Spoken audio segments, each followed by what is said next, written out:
direto à reportagem. Ana Paula Rodrigues está aqui conosco porque nos últimos dias nós trouxemos, infelizmente, uma onda de casos de feminicídios em São Paulo. E a Ana Paula Rodrigues foi atrás de entender como que é o monitoramento desses homens que são acusados e denunciados por mulheres por agressão, por tentativa de feminicídio, por ameaça. Reza a lenda que tornozeleiras eletrônicas fazem esse monitoramento.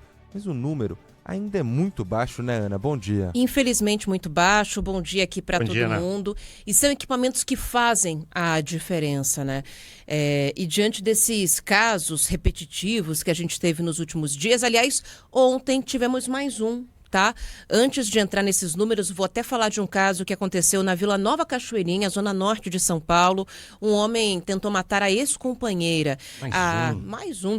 A Julie Paola de Sena, de 26 anos, se separou recentemente do William Santos, de 39 anos. Foram 3 anos de relacionamento, mas, de acordo com relatos da família, o William passou a usar drogas, ficou agressivo e isso causou a separação. Só que ele não aceitava isso. Ontem a Júlia estava voltando para casa de ônibus e quando desceu do coletivo foi surpreendida pelo William, que saiu de uma viela com uma faca na mão e já foi direto para cima dela para atacá-la. E ele conseguiu. Desferiu golpes na cabeça, no pescoço, na nuca e no peito. Um outro passageiro que estava no ônibus viu a situação, desceu do coletivo e conseguiu intervir, mais testemunhas fizeram a mesma coisa, o que impediu que a Julie fosse assassinada. Ela foi socorrida, foi levada para o hospital, medicada e já liberada. E esse homem, como todo covarde faz, fugiu e ainda está sendo procurado pela polícia. Mais um que entra nessa lista e poderia, ter sido evitado esse ataque se ele estivesse sendo monitorado muito de perto, porque geralmente esses ataques são precedidos por ameaça.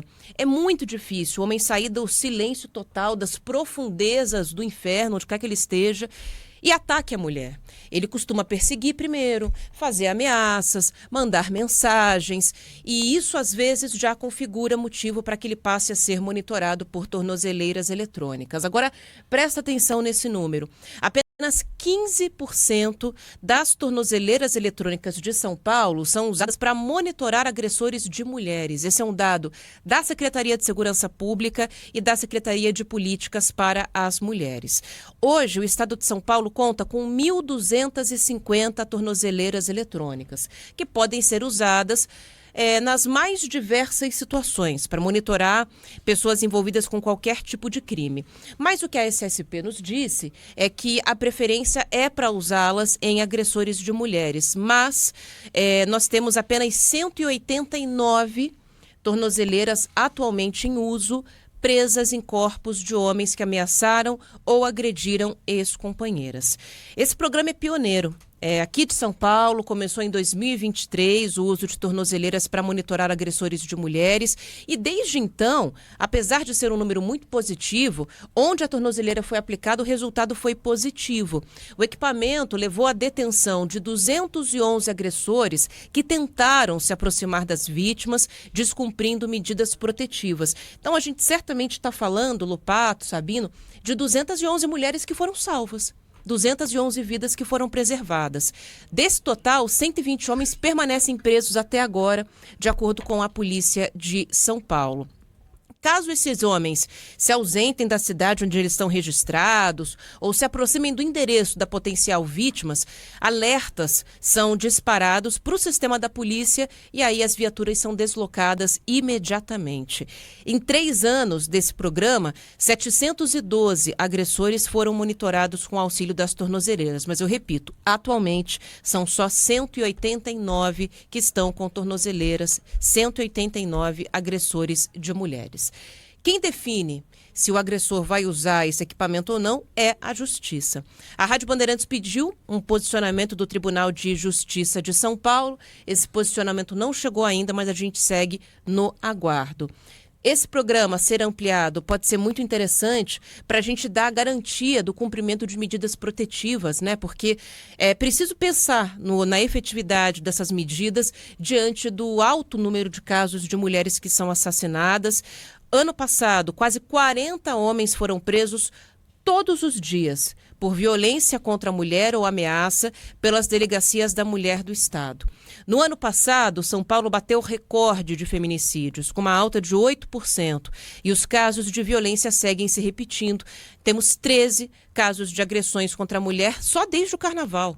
Só dessas últimas 3 semanas para cá, foram 8 assassinatos e 5 tentativas. 3 semanas, nem isso, né? 2 semanas praticamente. 2 semanas e pouquinho do Carnaval para cá. Exato. E os números que você... E não há nenhuma explicação, né, porque esses números aumentam. Né?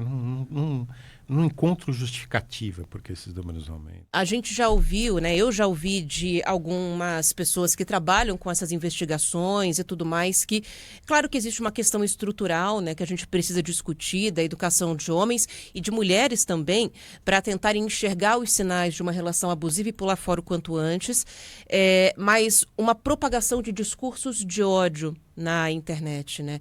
E esses agressores se encontram e um alimenta o outro, e isso acaba aumentando, fomentando também esses casos de violência, porque o que a gente está vivendo é uma verdadeira epidemia de violência contra a mulher. E esse número de prisões de homens acusados de agressão e que eram monitorados com a tornozeleira, tentaram chegar perto da mulher e foram presos, mostra que, se ampliado, o programa funciona, porque prenderam vários. Agora, a questão é que não há a ampliação e é um número muito baixo. São 189 homens apenas monitorados, acusados de agressão contra a mulher, ou ameaça, qualquer tipo de coisa, e que são monitorados hoje aqui no estado de São Paulo. Bom,